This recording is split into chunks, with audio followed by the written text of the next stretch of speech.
Hi, welcome to my channel English Grammar with Shilpa. In my previous videos, we have discussed about all the parts of speech and types of noun, pronoun, verb, adverb, adjective, preposition and conjunction. In case if you have missed those videos, I have mentioned the links of them in the description. Please go through them once. Now, let's move to interjection. This is last parts of speech from the 8 parts of speech that we are discussing.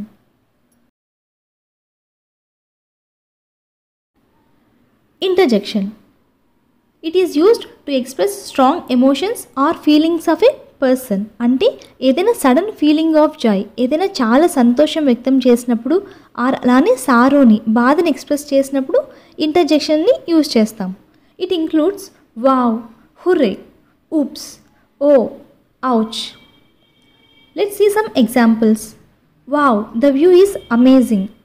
Wow, view చాలా బాగుందని ఆశ్చర్యంగా చెప్తున్నాం కదా, so wow అనేది interjection. Next, hurray, we won the match.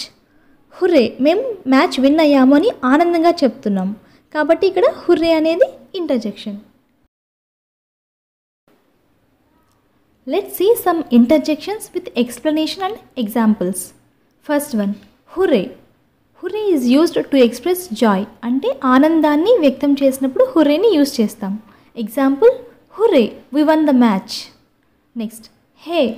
Hey is used to express surprise, ఏదైనా ఆశ్చర్యంని వ్యక్తం చేసినప్పుడు హే అని యూజ్ చేస్తాం. Example, hey, I haven't seen you in a long time. ఇక్కడ హే అనేది interjection. Next, alas. Alas is used to express sadness, బాధని వ్యక్తం చేసినప్పుడు యూజ్ చేస్తాం. Example, alas, we missed the bus.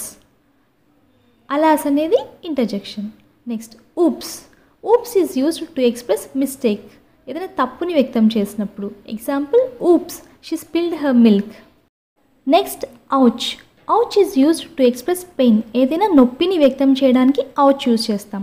For example, ouch, she stepped on my toes. Ouch అనేది interjection. Next, wow. Wow is used to express admiration. Admiration అంటే మెచ్చుకోవడం లేదా ప్రశంస. For example, wow, the view is amazing. ఇక్కడ wow అనేది interjection. Important points related to interjection. First one, it ends with comma or exclamation mark, అంటే interjection అనేది comma లేదా exclamation మార్క్తో ఎండ్ అవుతుంది.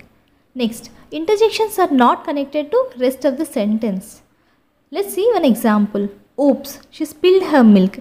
ఇక్కడ oops is expression by spilling the milk, but oops is not connected to any other part of the sentence.